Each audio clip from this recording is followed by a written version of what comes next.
నా ఆదేశాన్ని స్వీకరించనంటే నీవు తనను జుట్టు పట్టుకుని ఈడ్చుకుంటూ ఇక్కడికి తీసుకొనిరా.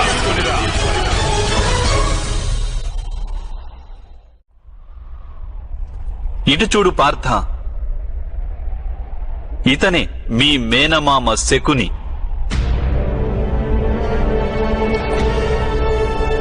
నేడు వీని చేతిలో కరవాలముంది, కాని వంచనతోనే సంహరించాలని ప్రయత్నిస్తుంటాడు సదా.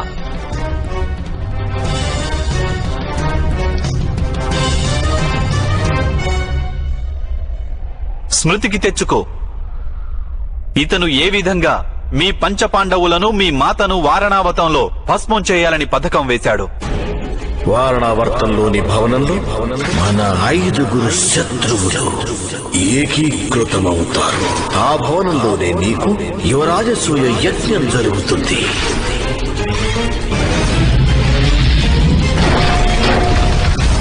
ఇటు చూడు పార్థ, దుశ్శాసనుడు ఈ చేతులతోనే పాంచాలి కేశాలను పట్టి ఈడ్చే దుస్సాహసం చేశాడు.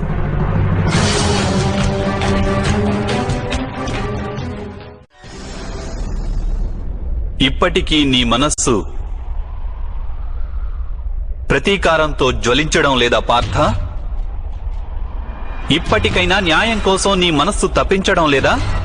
ఇప్పటికీ శస్త్రాన్ని సంధించాలన్న సంకల్పం కలగడం లేదా నీ మనస్సులో? ఇక ఇప్పుడు యుద్ధం అనివార్యం అనిపించడం లేదా? అవును మాధవ, ఈ యుద్ధం అనివార్యమే.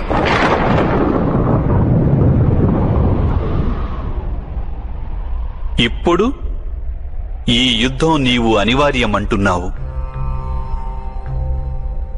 అయితే మహితాత్ముని ఒకసారి మళ్లీ చూడు పార్థ, చూసి జ్ఞాపకం చేసుకో.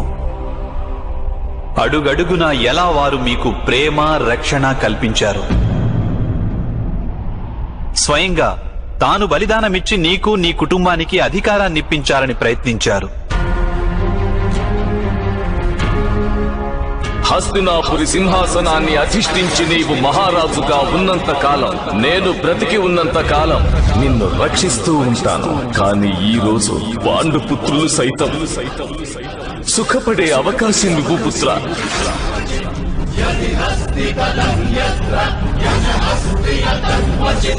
ఒక మారు మళ్లీ గురుద్రోణుని చూడు, చూసి జ్ఞాపకం చేసుకో. ఎంత గర్వంతో ప్రేమతో గురువుగా వారు నీకు తమ జ్ఞాన సంపదను ఇచ్చారు. నీవి విశ్వంలోనే శ్రేష్ఠ ధనుర్ధారివి కాగా నేను నిన్ను విశ్వంలోనే శ్రేష్ఠ ధనుర్ధారిగా తయారు చేస్తాను. నిన్ను విశ్వంలో సర్వశ్రేష్ఠ ధనుర్ధారిని చేసేందుకు వారు తమ భుజాలపై పాప భారాన్ని మోస్తున్నారు. స్మృతికి తెచ్చుకో పార్థ. నీవు నాకు గురుదక్షిణగా నీ కుడి చేతి బొటన వేలును ఇవ్వాలి.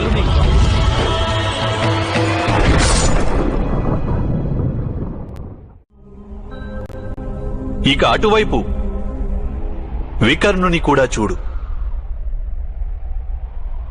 కేవలం తనొక్కడే నాడు ద్యూత సభలో అన్యాయాన్ని ఎదిరించే సాహసం చేశాడు. యుద్ధంలో ఒకవేళ రాజులు ఓడిపోతే వారి శస్త్రాన్ని త్యజించక తప్పదు. కానీ ఒక స్త్రీని ఇలా వివస్త్రను చేయడం న్యాయం కాదు. యోధుడు నిశస్త్రుడు కావడానికి, స్త్రీ వివస్త్ర కావడానికి భేదముంది అగ్రజ. ఇక ఈ ద్రుపద కుమారి కురు వంశానికి కులవధువు. ఇది కాదనలేము. వీరందరూ వధించదగిన వారా పార్థ?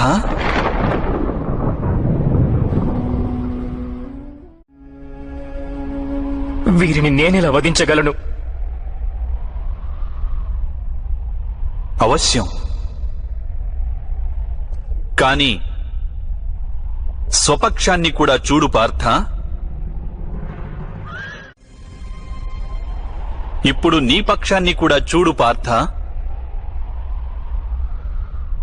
మీ అగ్రజుడు యుధిష్ఠిరుడు, సోదరుడు భీముడు, నీ అనుజులను చూడు.